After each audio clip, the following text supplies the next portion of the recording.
hay un elemento que creo que te da particular autoridad moral a vos en este tema, y bueno, vos me manifestaste que no tenés problema en decirlo. Así es, sí, sé de qué estás hablando. Vos fuiste violada. Sí, cuando tenía 16 años. Si no hay víctimas, no hay financiación. Si nadie está sufriendo, no hay plata. Entonces es un negocio redondo. Tiene que continuar y continuar de alguna forma. Si termina este problema, van a crear otro. Y cuando termine ese, van a crear otro. Cuando se le cancela a alguien, se le denuncia a alguien, no hay un espacio para la duda. No puedes hacer un matiz, porque si no estás con ellas, estás con el violador. Para ellas, el hombre es culpable hasta que se demuestre lo contrario. Están infantilizando a las mujeres, pensando de que las mujeres no pueden conseguir esos puestos si no son por cupos, si no hay que cumplir una ley. Las mujeres pueden, el tema es si quieren. Aceptan los daños colaterales, lo cual me duele un montón que sean así.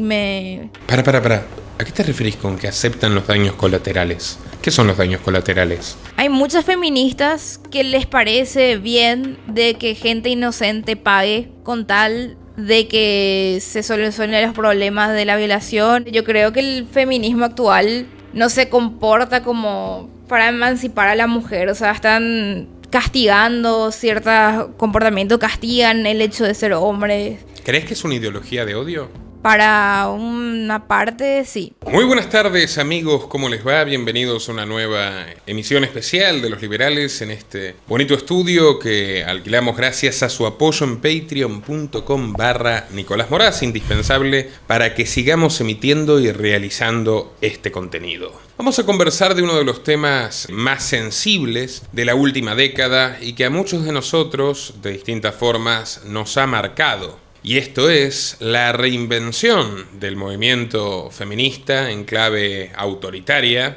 que ha restringido las libertades a lo largo y ancho de Occidente, con consecuencias catastróficas para la sociedad en su conjunto y puntualmente para las mujeres. Para ello he convocado para que me acompañe en esta conversación a una persona que tiene un testimonio bastante interesante para dar y que compartirá sus reflexiones. Se trata de Sara Roig, que es comunicadora audiovisual y actriz, y el tópico que nos convoca hoy es ¿por qué dejó de ser feminista? Sara, bienvenida, es un placer tenerte aquí. Hola Nicolás, muchísimas gracias por invitarme. Primero que nada, es un gusto estar en tu canal y saludarle a todas las personas que te siguen y que te apoyan. Para empezar, Sarita, la primera pregunta es, previo a entender por qué dejaste de ser feminista, es ¿por qué te interesó el feminismo en primera instancia? Estaba muy interesada en su lucha, me parecía muy legítima, ya que yo misma he crecido en un ambiente muy machista debido al país donde crecí, la cultura en sí y vivencias que tuve en la vida que fueron muy fuertes, y las cosas que decían ellas y lo que querían lograr resonaba mucho conmigo. Entonces estaba muy a favor de todo. ¿Y en qué contexto, más o menos en qué años vos te aproximás al movimiento? Más o menos a eso del 2016, 2017, cuando se puso más fuerte el tema del feminismo en Latinoamérica. Siempre conocí sobre el tema, pero no había marchas y si había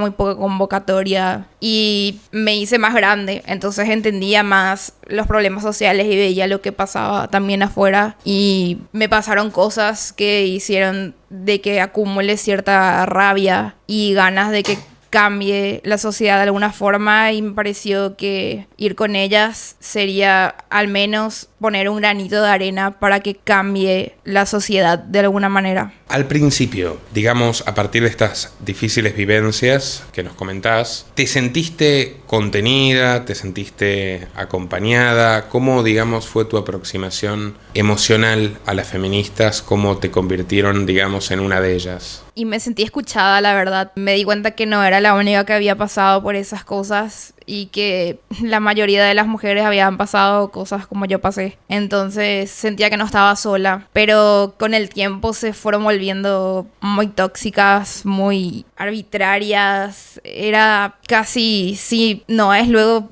totalmente fascistas. Tenés que pertenecer como a una mente colmena. Y había cosas con el tiempo que yo ya no comulgaba con ellas, y ser disidente de esas ideas hacen que ellas te vean mal y te sentís excluida, o te dicen cosas, te insultan, se pelean entre ellas totalmente. Tenés que tener cierta corriente de pensamiento, y si no seguís eso, estás fuera o sos alguien, una traidora. Ahí, digamos, cuando vos decís que tienen comportamientos fascistas, hay una lógica muy extendida de cancelación y linchamiento moral del disidente. Uh-huh. Vamos a hablar ahora de algunas cuestiones sociales, pero primero te quiero preguntar, continuando con este abordaje de tu experiencia, ¿qué ejemplos hay, digamos? ¿Qué fue lo que particularmente en tu caso te generó un ataque, una suerte de pseudocancelación, una amenaza de expulsión de tus compañeras feministas? La verdad que en mi caso, a mí nadie me expulsó, digamos, de ningún grupo. Yo me fui distanciando paulatinamente por un conglomerado de cosas. O sea, se fueron juntando cosas que no me parecían, y ya no me sentí identificada con el movimiento, porque yo soy una persona muy centrista y yo no quiero odiar a nadie. Y no puedo ser tan parcial hacia un lado. Y ya rozaba la misandría en muchos casos, y algunas totalmente. Y yo no odio al hombre. Con todas las cosas que han pasado y que me han pasado y que he escuchado, yo no le tomo al hombre como un colectivo, sino le veo como un individuo. Y ellas le meten a todos en una misma bolsa. Y yo no puedo hacer eso, me parece muy mal. Hay un componente dogmático, casi religioso, místico. Yo, sabes que investigué esto durante muchos años. Siempre he señalado que, irónicamente, por más que el feminismo moderno hace tanto énfasis en su crítica o su ataque a la religión, bebe de las dos grandes ramas de la cristiandad. Porque por un lado, el feminismo moderno incorpora elementos del llamado marianismo, que es, dentro de la doctrina católica, cierta idealización de la mujer como pura, como pacífica, como bondadosa per se por su condición de mujer y la cuestión de la maternidad. Es un pensamiento que podría llamarse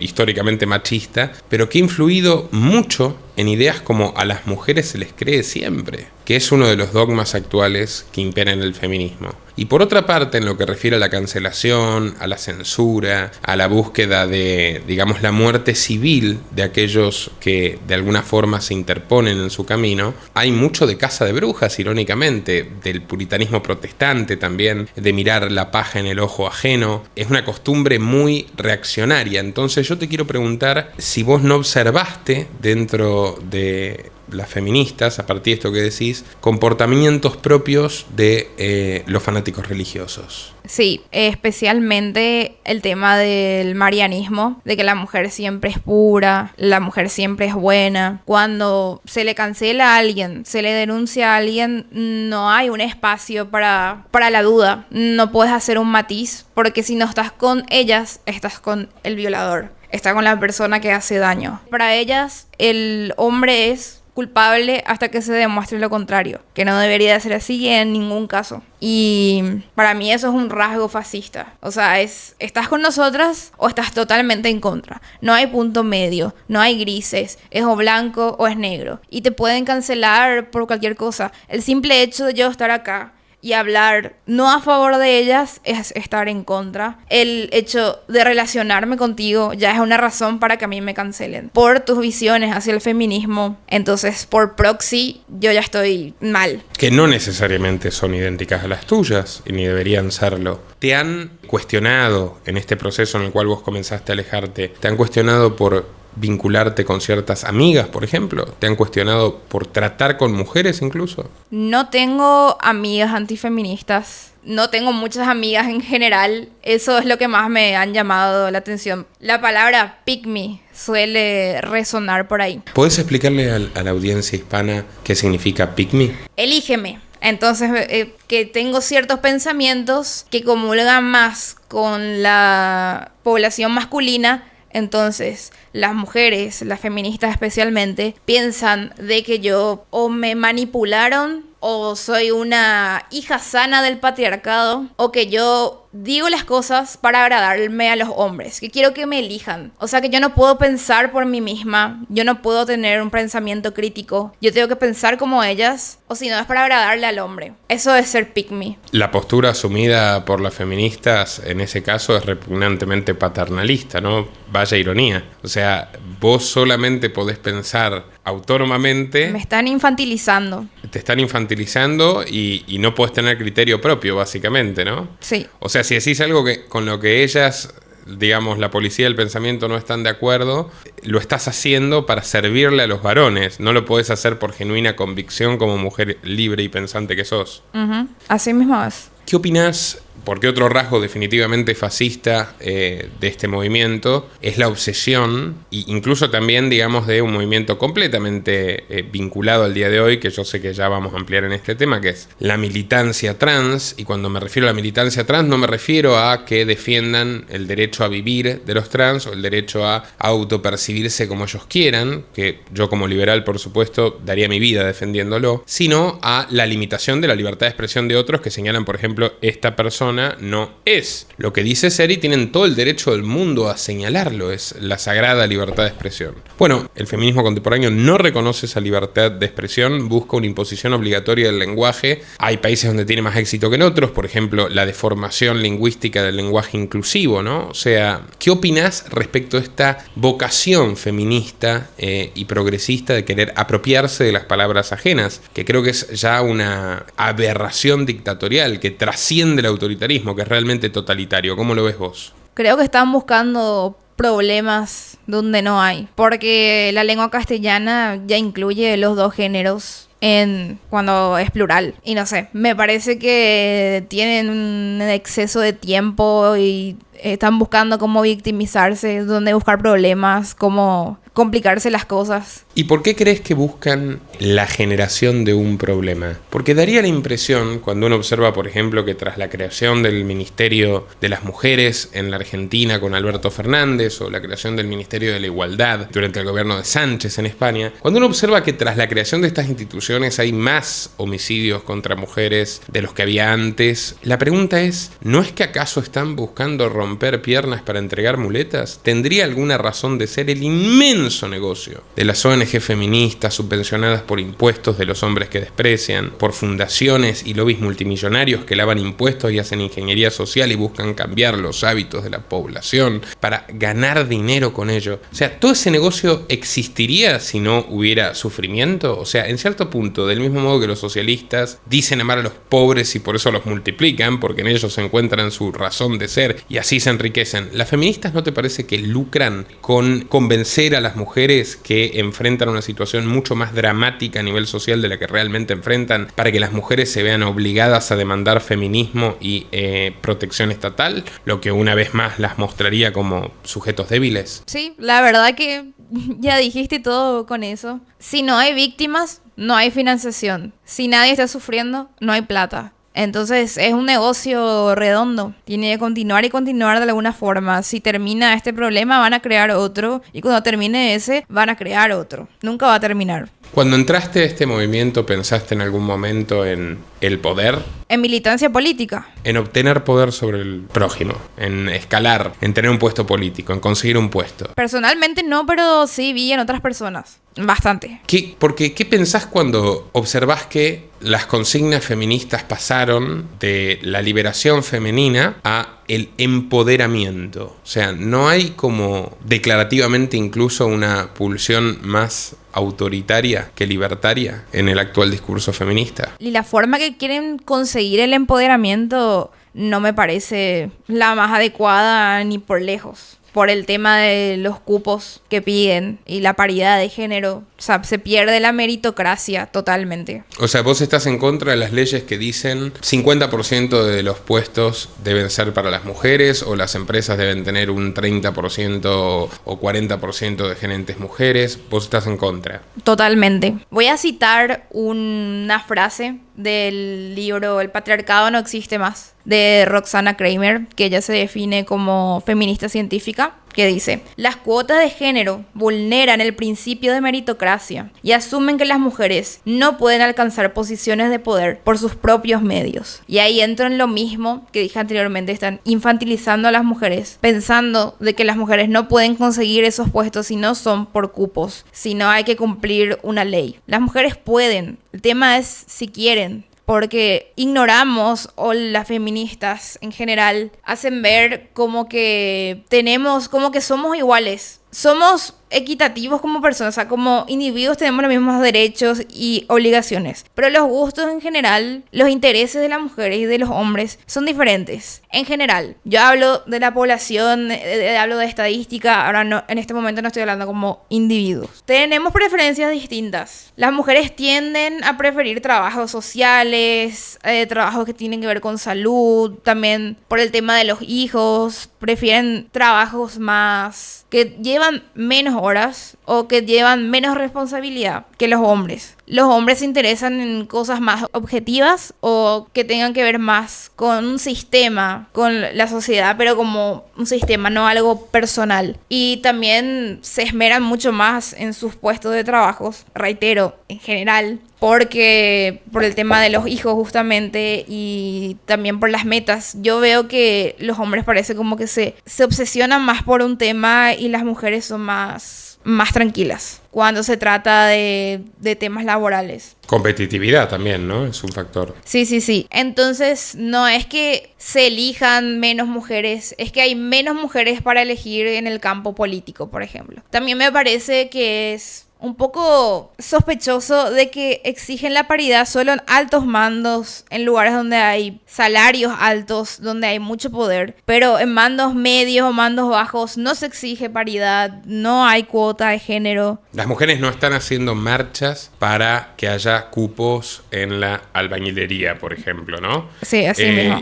Conviene señalar que uno de los factores determinantes en que los hombres tengamos una menor esperanza de vida, considerablemente menor esperanza de vida que las mujeres, es que los trabajos más insalubres, como obrero de la construcción, como minero, los que conllevan más riesgo físico y por supuesto históricamente, ¿no? Mandar a morir a la gente a la guerra, hasta el día de hoy en Ucrania lo hemos visto, todo eso está concentrado en los varones. O sea, los varones reciben, en el mejor de los casos, siguiendo el discurso feminista, suponiendo que lo mejor del mundo es ser CEO, que también es bastante mercantil esa visión, pero bueno, ¿hay muchos más CEOs hombres? Sí, hay bastantes más CEOs hombres, pero hay muchísimos más albañiles y obreros oprimidos, varones que mujeres. Y de hecho esto a mí me llevó, Sara, en su momento, a cuestionarme incluso hasta qué punto el primer feminismo era una causa de libertad. Porque hay una feminista libertaria del siglo XIX llamada Voltairine de Cleyre, con la que yo simpatizo bastante en muchas cosas, que tiene un ensayo llamado Sexual Slavery, la esclavitud sexual. Y cuando uno lo lee y hace un análisis contextual, dice, bueno, Voltairine de Cleyre está diciendo, las mujeres somos esclavas porque tenemos dos opciones. O quedarnos en casa lavando platos y cuidando niños y que nos mantengan nuestros maridos, o trabajar jornadas inhumanas en las fábricas, cuando empezaba a haber trabajo femenino fabril en Estados Unidos. Y eso le llamaba esclavitud. Son dos opciones. El hombre tenía solo una opción. Bueno, exactamente, ¿no? No está hablado previamente, la deducción es propia de tu rapidez mental. ¿Sí? O sea, entonces, ¿cuál era la condición del hombre de la época? Que además tampoco era esclavo por tener que trabajar duramente en las fábricas, porque el confort que tenemos hoy se conquistó a través del esfuerzo del ayer, y así funciona el progreso y la civilización. Recuerdo alguna vez también una conversación que tuve, bueno, en fin, con una muchacha sobre la supuesta explotación de los adolescentes de Bangladesh, y los adolescentes de Bangladesh estaban lo más contentos filmando cómo trabajaban en las fábricas en TikTok, porque viven mucho mejor ahí hoy de lo que vivían hace 5 años en los campos de arroz con las plagas epidémicas del sudeste asiático. Dicho esto, hay un rasgo abiertamente nazi en el movimiento feminista que trasciende el fascismo convencional, porque si uno analiza, el fascismo tiene elementos corporativistas, colectivistas, de control social, de como lógica amigo-enemigo, todas estas condiciones, ¿no? Radicalización de la base, más culto a la personalidad, que en el caso de las feministas a veces hay, a veces no hay algo todavía más colectivo que eso. Pero hay una cuestión que es el supremacismo, y ese es un elemento que no está en el fascismo, pero sí está en el nazismo.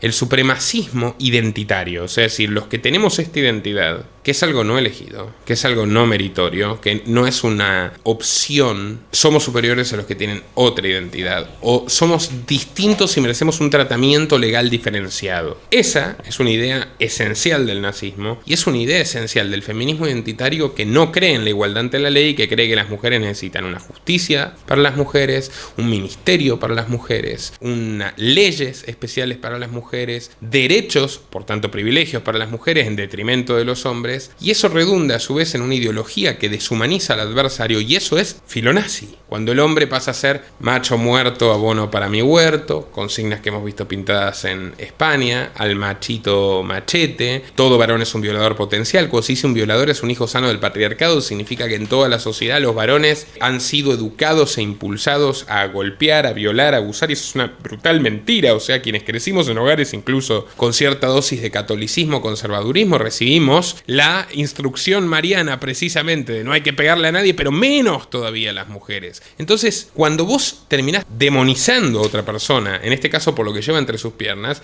estás en la misma situación que el que demoniza a otro por el supuesto ADN que lleva en su sangre. Estamos de acuerdo, ¿verdad? Sí.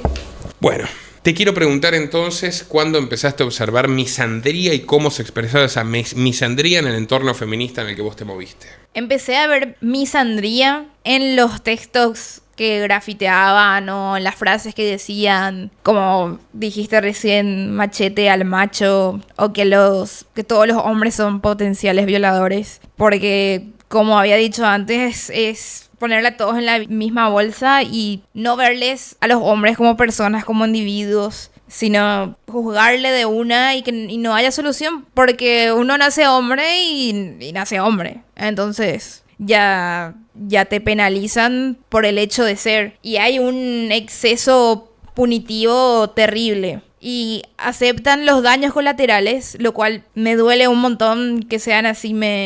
Para.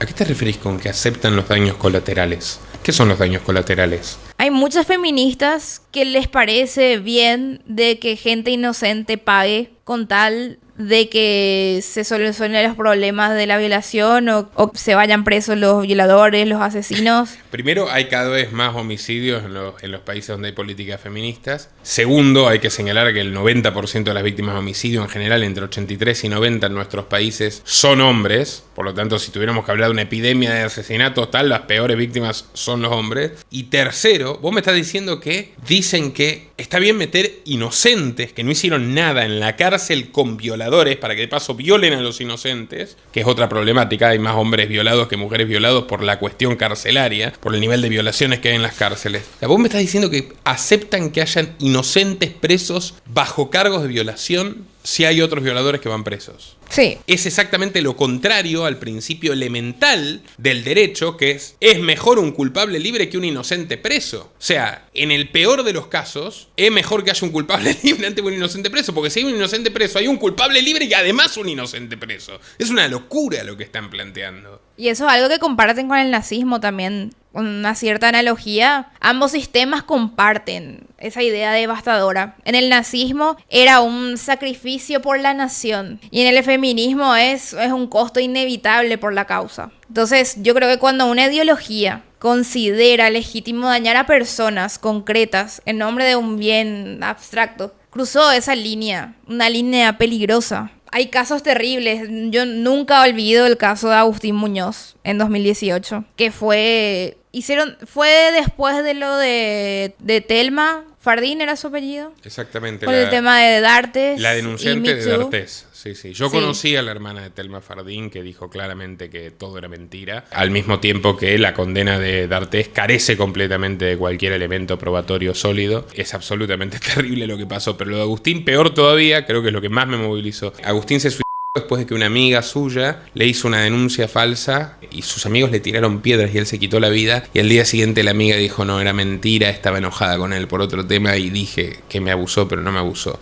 y le robó su vida. Inclusive fue antes. Su mamá había publicado que la chica le había pedido disculpas. Ella era una amiga de la familia. Y ella había publicado, pero obviamente no llega a tanta gente como era una funa gigante que se hizo después del tema de Me Too y lo de Telma, que en Argentina explotó es la línea 144, que es de violencia contra la mujer. Se llenaron como creo que 300% más de lo normal las llamadas sobre abusos sexuales, acoso. Y todo el mundo empezó a escracharle a todo el mundo. Seguro había casos reales, legítimos, pero entre esos había casos como el de Agustín, que terminó terrible, de la peor manera. La chica ya había hablado con la mamá de Agustín, ella le escribió, le preguntó por qué le haría algo así, le pidió disculpas, que sí, como vos dijiste, fue un momento de bronca, hizo por, no sé, algún despecho, algo, ni idea qué relación llevaba Agustín con esta chica. Y el chico ya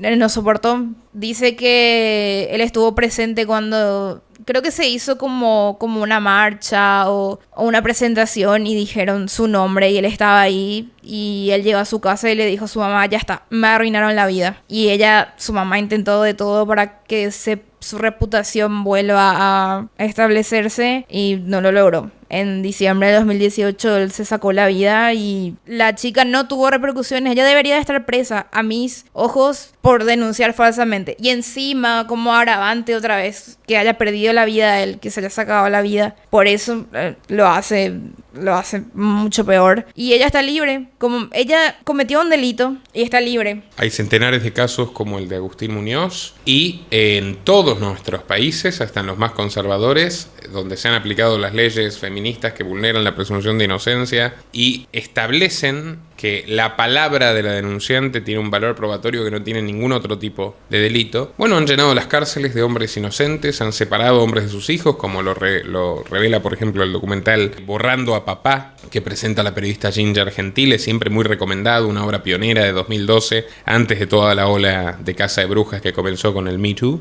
Pero bueno, vos decís la línea 144, me acuerdo cuando el alcalde de Buenos Aires era Horacio Rodríguez Larreta, un socialdemócrata, y lanzaban una publicidad en los orwelliana, realmente orwelliana, distópica. En los subtes pasaban 1 de cada 2 mujeres ha sido víctima, o ya eran 9 de cada 10 han sido víctimas de acoso o abuso, y había pantallas inmensas al lado del Teatro Colón diciendo denunciá, denunciá, denunciá, denunciá, mientras, como te digo, en esa época el 86% de las víctimas de homicidio eran hombres, el 70% de los indigentes a nivel mundial son hombres, la mayoría de los son hombres, y eso no significa que vivamos en un sistema que persiga a los hombres, significa que cada una de estas circunstancias tiene explicaciones propias y muy complejas que van más allá de simplemente con qué sexo alguien nació, pero la instrumentalización del terror, la búsqueda de que una parte de la población le tema a otra o incluso que acuse a otra, en el caso de las mujeres en los divorcios, sacan muchísima ventaja utilizando leyes como en Paraguay la 5777, como en la Argentina, como en España la Biogen, o sea, todo eso es lo mismo que los nazis aplicaron para que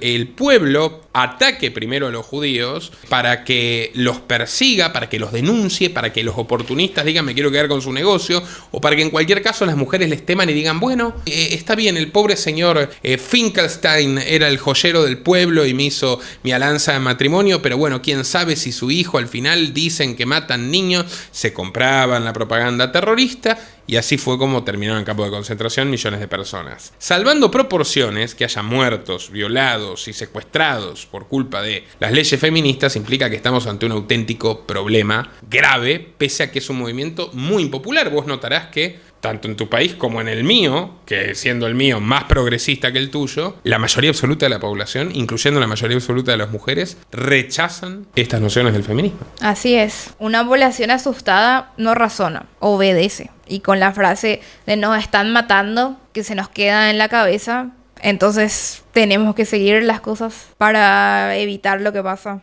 O sea, lo que dicen que está pasando. Pero es una minoría absoluta, por suerte. Hay un elemento que creo que te da particular autoridad moral a vos en este tema. Y bueno, vos me manifestaste que no tenés problema en decirlo. Así es. Sí, sé de qué estás hablando. Vos fuiste violada. Sí, cuando tenía 16 años. Y fue una de las razones, la principal razón por la cual me uní así fervientemente al feminismo. Yo me iba a las marchas, yo me iba con el pañuelo, yo full estaba ahí, porque sí, la forma en que reaccionó la fiscalía me pareció totalmente inadecuada, pero también es una culpa del sistema en general, porque la corrupción está en toda Latinoamérica y si no hay plata no corren las cosas. Igual, yo cuando denuncié, tardé en denunciar porque tenía miedo y también porque me sentía culpable. Porque sí hay cierto machismo que te hace sentir, o sea, yo pensaba que era mi culpa por ser como soy, por hablar, por no ser tan puritana. Tipo, sentí que me merecía eso. Que obviamente nadie se lo merece.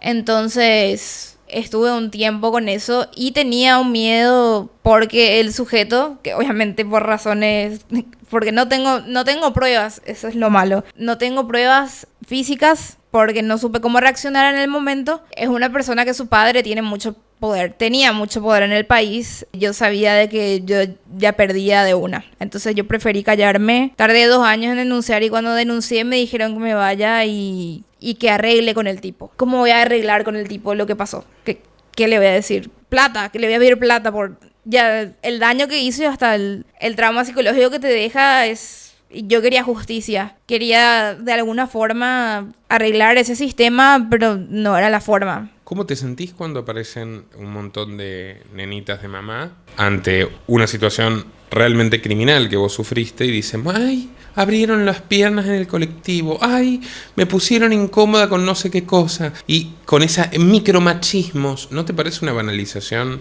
realmente patética y mezquina de los problemas de las mujeres que realmente sufrieron abusos como tu caso? Y creo que están buscando donde no hay, justamente por lo que habíamos hablado antes, tipo, si no hay víctimas, no hay financiación y siempre van a buscar problemas. Y porque son victimistas, siempre quieren ver algo que les pase.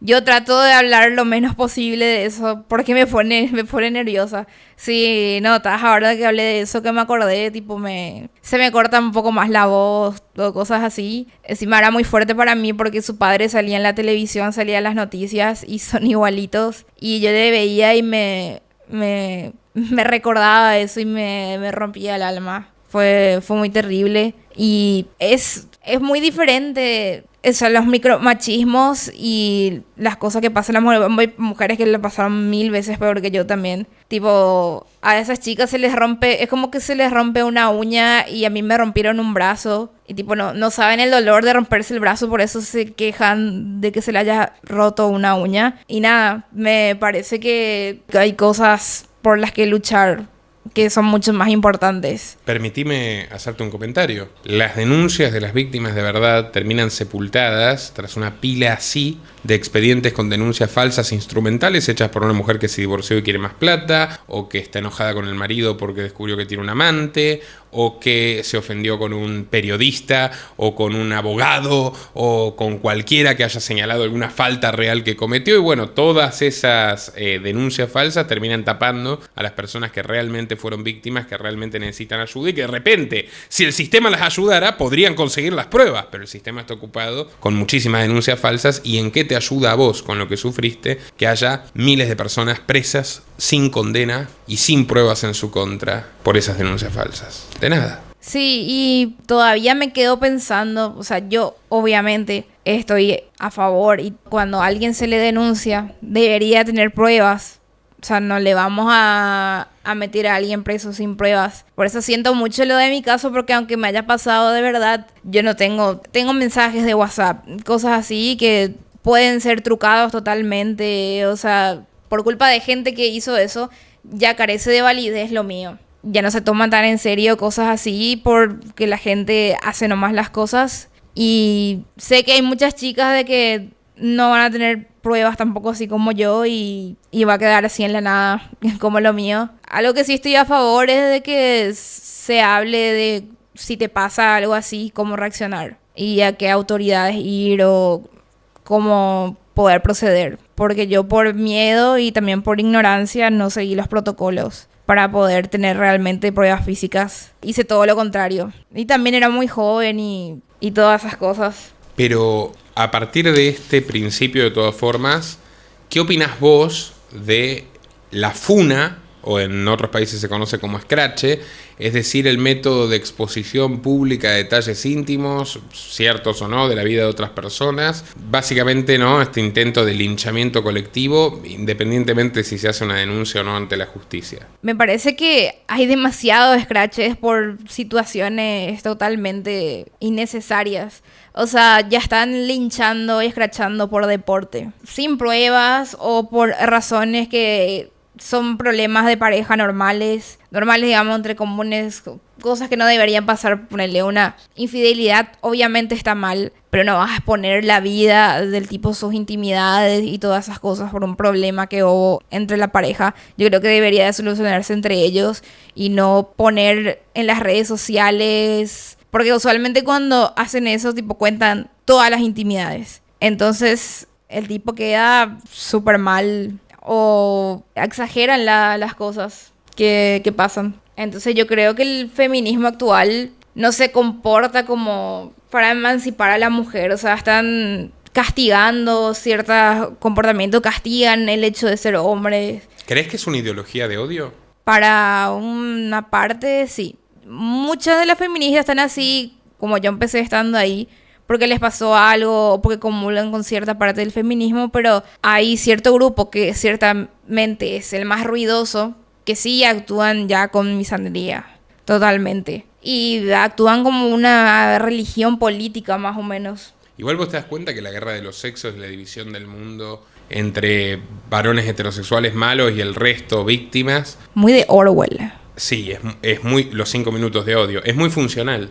Y ya que citaste Orwell, está la Liga Antisexo, ¿no? Que eran mujeres jóvenes generalmente, terriblemente militantes del partido, que decían que el sexo por recreación y tal era algo disolvente que distraía a la gente de la disciplina, ¿no? En este caso, nosotros tenemos autoras feministas ya desde el 87, Dworkin diciendo que la penetración heterosexual es un acto de dominación masculina por excelencia, Catherine McKinnon, también otra académica estadounidense, si las mujeres consienten bajo condiciones de subordinación estructural, el consentimiento no es plenamente libre, y a partir de esto las feministas modernas pueden llegar a decir, en muchos casos lo enuncian, que toda relación sexual heterosexual con penetración es violación. ¿Qué opinás respecto al puritanismo sexual lesbofeminista? Me parece bastante ridículo, porque la biología así funciona. O sea, entonces voy a decir... ¿Dijiste biología, hereje? Te va a caer un rayo encima. Así funciona la reproducción, ¿qué vamos a hacer? O sea, vamos a decir totalmente lo contrario, entonces, porque las mantis religiosas le comen la cabeza a los mantos religiosos. También está el pez que se pega así a la hembra, que el pez es así enorme y el pez macho es así chiquitito y se pega. Entonces, podría decir eso, que entonces que su especie es totalmente misándrica. Así sucedió, así... La biología, la reproducción, así se da la semilla. No, es una cosa de opresión. Ahora, ¿las condiciones sociales te parece realmente que privan a la mujer de lograr lo que quiera? Porque, por ejemplo, vos hablabas del tema del techo de cristal, la brecha de género y demás, pero sin ir más lejos, tu señora madre, que yo la conozco y le mandamos un saludo, es una intachable ejecutiva. Ella hizo su carrera y alguna vez tuvo algún problema, digamos, por ser mujer, no, concretamente. Actualmente ya no existe esa opresión. Ella empezó como secretaria y ahora es gerente. Está en el punto más alto que puede llegar en la empresa en que está. Bueno, y ella hizo méritos para estar ahí. Y no por un cupo de género. Yo me sentiría mal si me entero. Pongamos de ejemplo. Me eligen como diputada, ponele. Y yo me entero de que estoy ahí por un cupo de género. Yo me voy a sentir pésimo. O el caso contrario, que estoy ahí por el mérito que hice y la gente puede pensar de que estoy ahí para cumplir el cupo de género nada más. O sea, que no importa lo que hice, no, ya está, yo estoy ahí porque soy mujer, no por lo que hice en mi vida, no por mis estudios. Y me pondría muy triste. ¿Vos crees que este movimiento finalmente genera profecías autocumplidas? O sea, es como que a partir de que hay una ley de cupos, la mujer que consigue un puesto por cupo y no por mérito, eventualmente hasta tenga las competencias para llevarlo adelante, pero como no lo obtuvo limpiamente, pasa a ser vista como, uy, es mujer, necesita que la ayude el gobierno. Es bastante contradictorio esto, ¿no? O sea, es como que refuerzan la idea de un sexo débil. Exactamente.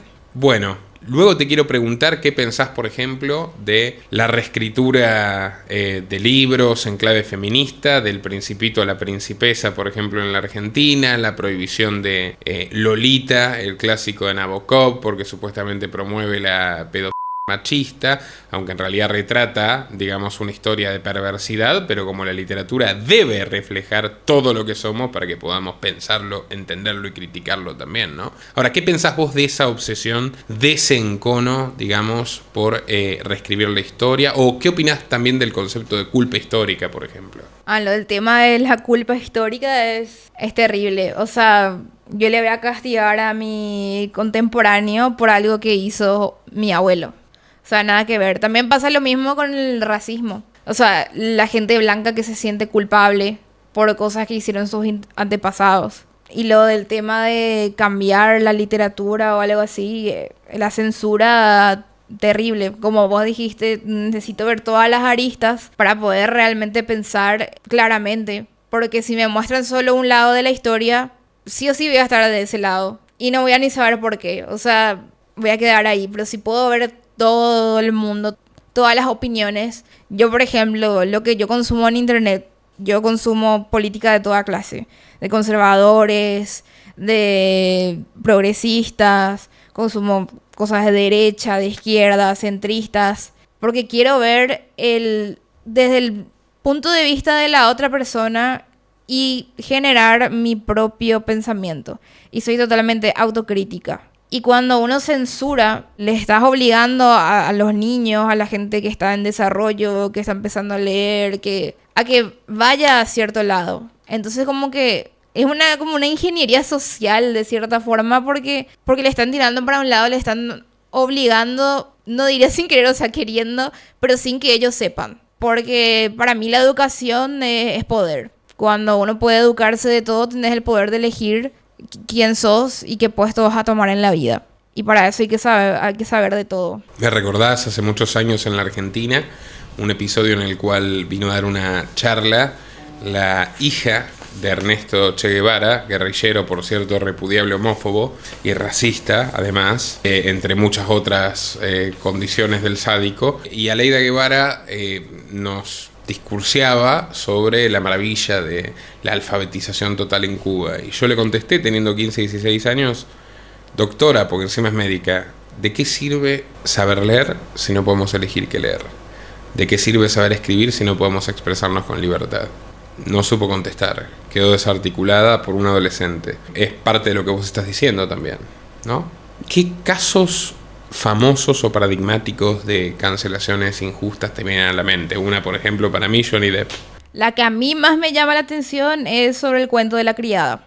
¿Por qué? Porque ¿Qué es el cuento de la criada?